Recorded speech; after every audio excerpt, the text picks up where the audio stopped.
போடணும். மற்றது அந்த தலைமன்னார் உப அலுவலகத்தில் அந்த சரியான திருத்த வேலை இருக்குது, நமக்கு சுற்றுவேலி அதுலாம் இருக்குது. அந்த அது சம்மந்தமாக அதை ஒருக்கா பாருங்கள். அந்த உப அலுவலகம் ரொம்ப கேவலமாக இருக்குது. சேர்மனுக்கா வந்து பாருங்கள் இந்த உப அலுவலகத்தை.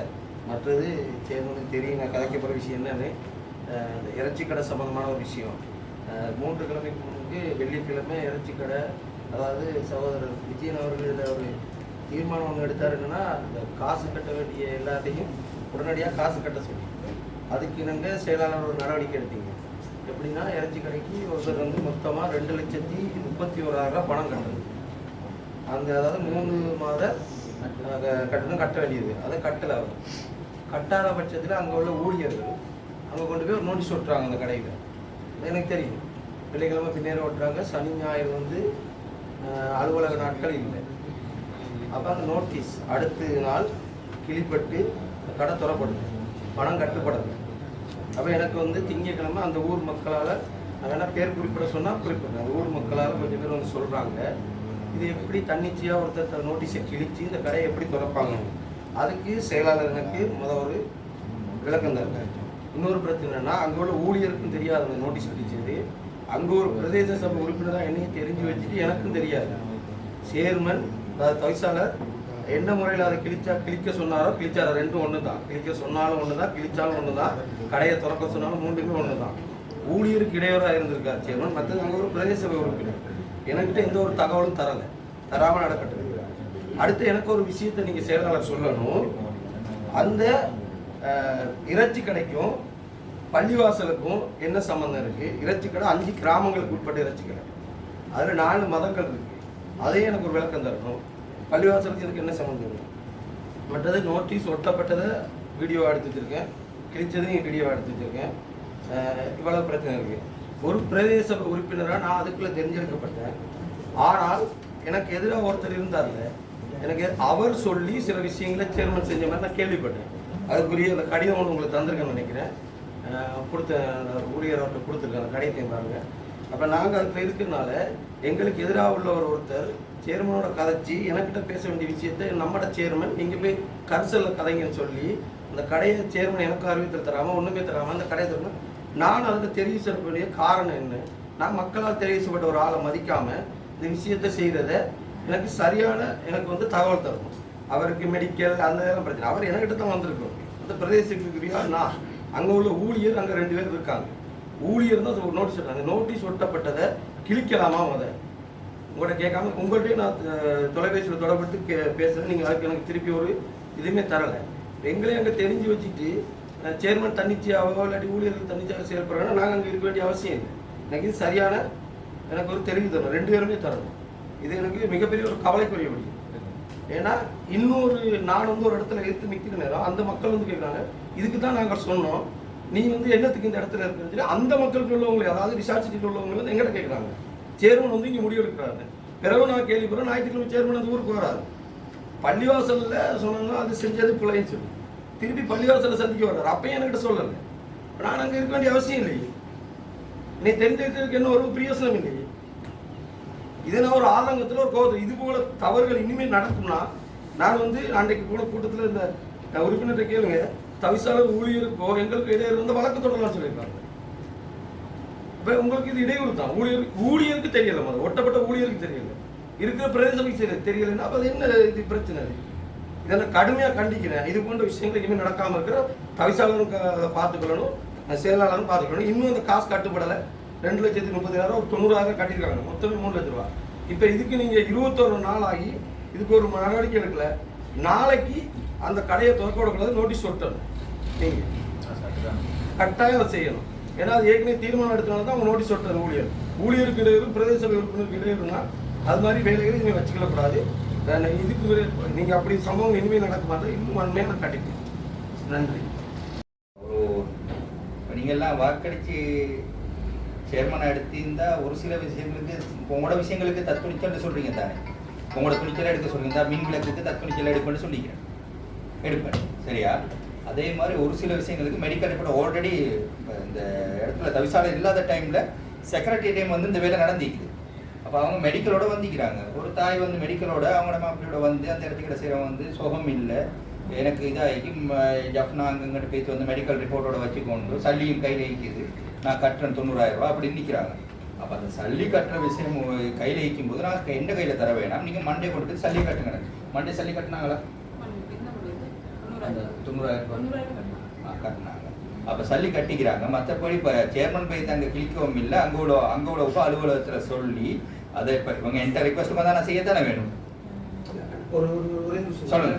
நான் உங்களை செய்யணும்னு சொல்லவே, நான் அந்த வார்த்தையில பார்க்க நீங்க செய்ய நான் சொன்ன விஷயம்னா பிரதேச பொறுப்புனா எனக்கு தெரிஞ்சிருக்காங்க, எனக்கு தெரியப்படுத்தணும் மட்டும்தான் சொன்னேன். நீங்க இப்ப சொல்றீங்க நான் உங்களை செய்ய வேணாம் அப்படி வார்த்தையை பார்க்கணும். இதை நீங்க சுத்தி வளைக்காம என்னட்டே வந்தீங்களா? உங்ககிட்ட இல்ல என்னட்ட இல்ல நான் சொல்ற விஷயத்தை கேட்கல. நீங்க நாங்க இருக்கேன் என்னட்ட சொல்லல, ஊழியர்ட்ட சொல்லல, ஊழியர்ட்ட நீங்க சொல்லல, ஒருத்தரையும் சொல்லல. ஊழியர்ட்ட சொல்லாம செய்ய மாட்டேன். இல்ல இல்ல ஊழியர்ட்ட சொல்லல, நான் கேட்ட சப் ஆபீஸ்ல சொல்லாம இந்த விஷயம் நடக்காது. வேற நீங்க போலீஸால கூப்பிடுங்க. யார் சப் ஆபீஸ்க்கு? அமலா. இப்ப பள்ளியில சம்பந்தப்பட்ட விஷயம்னு எனக்கு தெரியாது. இந்த விஷயம் ஒரு சம்பந்தப்பட்ட விஷயம் பள்ளியில தான் பழமையிலே சம்பந்தம் சொல்லுங்க சார். என்ன சம்பந்தம்? இறைச்சி கடைக்கும் பள்ளிக்கு என்ன சம்பந்தம் சொல்லுங்களேன். நீங்க இறைச்சி கடையை பள்ளி பொறுப்படுத்தி செய்யறது வளமையா? கொஞ்சம் சொல்றதை கேளுங்க. இறைச்சி கடையை பள்ளி பொறுப்படுத்தி செய்யறது, ஒரு ஆளுக்கு கொடுக்கறது. இப்போ கோயிலா இருந்தா கோயிலுக்கு வருமானம் வரணும்னு சொல்லி அவங்க என்ன செய்வாங்க, நாங்க எடுக்கிறோம் ஒரு ஆளுக்கு எடுத்து கொடுக்குறோம்னு சொல்லுவாங்க. சரியா? அப்ப அத மாதிரி செய்வாங்க. இவங்க மீறி செஞ்சிட்டாங்க. உள்ள நிலைமை தான் நான் சொல்றேன். இன்னைக்கு பள்ளி எடுத்து கொடுக்கல. சரி, அதத்தான் சொல்றேன். இப்ப சொல்ல வரத கேளுங்க. நான் சொல்றது நீங்க 4 முறை சொல்லல. அப்படி எங்க ஊர்ல ரூல்ஸ் ஐயா எல்லா இடத்துலயும் இருக்குன்னு தெரியுது.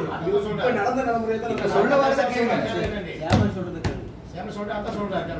அப்ப இந்த சம்பவம் நடந்தது பள்ளியில இது இல்லாம நடந்துக்கிட்டு பொறவுப்ப ஒரு ஆள் ஒரு கேர்ள் கணவன் மனைவி வந்து நிக்கிறாங்க. இப்படி சம்பந்தப்பட்ட விஷயம் அது எந்த ஊர்ல உள்ள ஆட்களை வந்து நிற்கும் போது நான் முதலாவது என்ன செய்வேன், அதில் இது எனக்கு சட்டங்கள் விளங்காமல் நான் ஆஃபீஸ் அங்கே அடித்தேன். உடனே அதை யாருக்கு அடித்தேன்? உங்களுக்கா?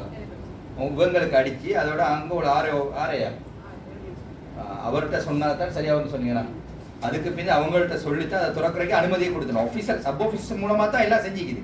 இது இல்லைன்னு யாரும் சொல்ல இல்லாத மற்ற நேரடியாக போய் நான் கிளிக்கவும் இல்லை. மற்றது அந்த ஏரியாவுக்கு போனது வந்து காரணம் என்னென்னா, இப்போ அந்த ஏரியாண்டு இல்லை, இப்போ பேசாலையாக இருந்தாலும் உயிலகுணமாக எங்கேயா இருந்தாலும் சமய இதுகளில் உள்ள கோயிலோ பள்ளியோ ஏதோ அவங்கள்ட்ட பொறுப்படுத்தி செய்ய வேண்டிய அவங்களோட வருமானங்களில் தடுக்க விதமாக இவங்க செஞ்ச சுட்டி நான் அந்த பள்ளி தலைவர்கிட்ட நேரடியாக போய்த்து மன்னிப்புண்டு கேட்பொண்டு போகிறேன். சரியா? இந்த விஷயத்துக்கும் நான் உங்களை கூட்டிட்டு தான் போகணும்னு எனக்கு தெரியாது. இல்ல நான் சொல்றேன், நான் வந்ததே அதுக்கு நாங்க என்னைய கூட்டிட்டு போன அந்த கதைக்கு நான் என்ன சொல்றேன், பள்ளி வந்து இந்த போன வருஷம் அதை எடுத்தது, இந்த வருஷம் இவர் எடுத்திருக்காரு. அப்ப பள்ளியால சம்மந்தப்பட்ட நீங்க அந்த பள்ளி வந்து போன வருஷம் எடுத்ததுக்காண்டி இது பிள்ளைன்னு சொல்லி உங்களை மன்னிப்பு கேட்க கூப்பிடுறது தங்கள்கிட்ட ஒரு இது சொல்லணும்னு சொல்லி அதனால நீங்க போறீங்க. நான் என்ன சொல்றேன்னா, எனக்கு தெரிவிக்கலன்னு சொல்லி தான் சொல்லிட்டு இல்லையா, நீங்க செஞ்சது அதை நீங்க இங்க கதைக்காம சும்மா சொல்றேன். நீங்க சபையில கதைக்கிறீங்க. இதை எல்லா ரவுண்ட்ல வந்து தொங்கல்ல தான் என்கிட்ட வந்து நிக்குது. இங்க சபையில முதலாவதே சொல்லிக்கணும். நீங்க என்கிட்ட கேட்டீங்கன்னா அது தப்புன்னு சொன்னா உடனே உங்கள்ட்ட அந்த தப்பு. நீங்க ஒரு விஷயத்த அங்க உள்ள சபை பிரதேச உறுப்பினர் சொல்லாம செய்யணும் நீங்க நினைக்கிறீங்க. நான் உங்ககிட்ட வந்து ஒரு விஷயத்த கேட்காம நான் சபையில நான் அப்படி நினைக்கல. இல்ல நான் எந்த ஊர்ல இருந்துகிட்டு அவங்க எந்த ஊருக்கு தான் வந்தாங்க. உங்களோட ஊர்ல அவருக்கு உங்களுக்கு தெரியும் வைங்கள, உங்களோட சம்பந்தப்பட்ட அவர் தெரியும் செஞ்சா. இப்ப நான் என்ன கேட்கிறேன், நான் அவர் வீட்டுக்கு பக்கத்துல இருக்கேன். இது சம்பந்தமா பிரதேச உறுப்பினர் நான் தெரிஞ்சா அவர் வீட்டுக்கு பக்கத்துல இருக்காங்க. எங்க பியர்ல இது சம்பந்தமா இந்த கதைக்கு தானே வேணும். ஒரு எந்த சபை உறுப்பினரும் இது இல்லைன்னு சொல்லட்டும். சம்பந்தப்பட்ட பிரதேச உறுப்பினர் வீட்டுக்கு பக்கத்துல இருக்கேன். பஸ் ஏறி வந்து ரிப்போர்ட்டை காட்டி உங்கள்கிட்ட கதைக்கிறவரு என்கிட்ட கதைச்சு இது சேர்மன் நான் கேட்கிற விஷயத்தை அதைத்தான் நான் கேட்கிறேன். அவர் பஸ் ஏறி வந்து ஏன் இப்படி கதைச்சாலும் உங்களுக்கு விளங்காது, எனக்கு விளங்குது. ஏன்னா அதுல இருக்கிறேன் நான் 20 வருஷமா அந்த ஊர்ல ஏன் இப்படி கேட்டேன்னா, அங்க சொன்னா நம்மட சேர்மன் இருக்காரு, வாங்க நாங்க கொண்டு போய் உங்களை கதைக்க வரணும், நாங்க அனுப்பி விட்டது. நம்மட சேர்மன் அவனுக்கு கிடையாது. எந்த ஊர்ல என்ன வந்தாலும் நான் திருப்பி உங்களை சொல்றேன். இந்த விஷயத்துல உங்களை குற்றச்சாட்டு அவங்க அப்படி நடக்கிறாங்க. அந்த நடக்கிறதுக்கு நீங்க துணை போனீங்கன்னு சொல்றதுக்காண்டி தான் இதை நான் குற்றச்சாட்டா வைக்கிறேன். உங்க மேல ஒரு கோபம். நான் இதே சம்பவம் இதுக்கு முன்னால செக்ரட்டரிக்கு நடந்தது.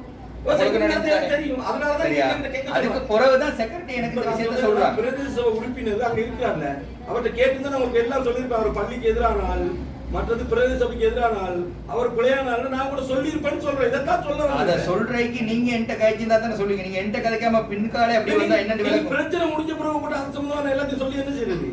நான் சொல்ற முன்னாடியே இந்த கேட்டு பிரச்சனை முடிஞ்ச பிறகு தான் எல்லா பக்கமும் சொல்லி நீங்க பிரதேச உறுப்பினர் கூப்பிட்டு வச்சு இப்படி ஒருத்தர் கேட்கிறாரு. இந்த கேட்டுக்கு முன்னால நான் உங்களோட இடத்துக்கு வந்து உங்களோட நான் இருந்து ஒரு ரெண்டு இல்ல நான் சொல்றேன். அப்ப அந்த அளவுக்கு வந்தனா இதை வந்து தெரியாம செய்யணும் நோக்கமா? இல்ல நான் நோக்கம்னா அவங்க அப்படியே ஊருக்குள்ள ப்ரொஜெக்ட் பண்றாங்கன்னா அது எதே என்னோட பேசுங்க. அது என்னன்னா நான் வந்து என்ற இது குற்றச்சாட்டு தான் வைக்கிறேன். அந்த இதுல கொஞ்சம் இருங்க. அந்த இதுக்கு உங்களோட அது ரூல்ஸ் படி இதுக்கு 7ஆம் தேதி சல்லி கட்டணும்னு சொன்னா 7ஆம் தேதி மூட தானே சொல்லிக்கிறேன். 7ஆம் தேதிக்குள்ள அந்த பேமெண்ட் அடிக்காட்டி மூடி விட்டு அவங்கள இது பண்ண தானே சொல்லிக்கிறேன். அதுக்கு முன்னுக்கு நான் உங்கள்கிட்ட தானே சொன்னேன் அந்த இதை ஏன்னா இறைச்சி கடை ஓப்பன் பண்ற விஷயமா கழிச்சதும். ஓ இறைச்சி கடை ஓப்பன் பண்ண சொல்லி உங்கள்கிட்ட தானே சொன்னேன். ஓப்பன் பண்ணா கேட்டீங்க சார். அந்த ஓப்பன் பண்ண சொல்லி அந்த ஞாயிற்றுக்கிழமை ஞாயிற்றுக்கிழமை ஓப்பன் பண்ண சொன்னேன். அதோட ஓய்ஸ்ட்டு சொல்லி நான் அது சரியா முன்னுக்கோ ஓய்ஸ்னா யார்கிட்ட சொன்னீங்க?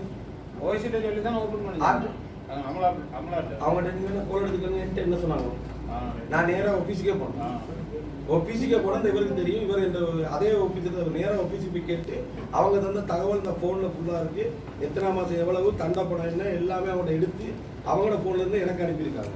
சகலத்தையும் எடுத்துட்டு தான் இந்த இடத்துல வந்து கிடைக்குது. இந்த பக்கத்தால விஷயத்தை சரியா தான். ஆனால் நீங்கள் சொல்றீங்க ஓய்சி சொன்ன ஓய்சிக்கு கிடைச்சிருக்கு. இன்னைக்கு நீங்கள் கோல் பண்ணி கேளுங்களேன். அமலாக்கத்தை கேளுங்களேன். நான் வந்து இந்த சபையில் பப்ளிக்காக கேட்குற பொய் கேட்கலையே. நான் வந்து சாமன் எங்கிட்ட கால் பண்ணி கேட்டவர் இல்லையா? இப்போ நான் கேட்க நான் சேர்த்த சொன்னேன். இப்போ அவர் சார் சொன்னால் தன்கிட்ட வந்து கலத்தி ஒரு மெடிக்கலை காட்டிக்கணும்னு சொல்லி அப்போ இந்த கிளம்ப ஒரு நான் அவர் மனிதாபிமானம் செஞ்சார். அதெல்லாம் பிள்ளையா சொல்லுவேன். எங்களுக்கு தெரியப்படுத்தாத மட்டும்தான் பிள்ளையா சொல்கிறேன். அந்த மெடிக்கல் விஷயம்லாம் அவரை பற்றி எனக்கு தெரியும். இவர்கிட்ட போனதுக்கு தரல. நான் அந்த ஊரில் தான் இருக்கேன். அவரை பற்றி எனக்கு தெரியும். அதை பற்றி நான் இதில் அதை பற்றி கதைக்க வரல. எங்களுக்கு தெரியப்படுத்தணும் மட்டும்தான் நாங்கள் சொன்னோம். அவங்களுக்கு தெரியப்படுத்தணும். நான் அவரை போய் கேட்டுட்டு தான் இந்த கதையை கதைக்கணும். கேட்காம கழிக்கல. அமலாக்காது தெரியப்படுத்தலை.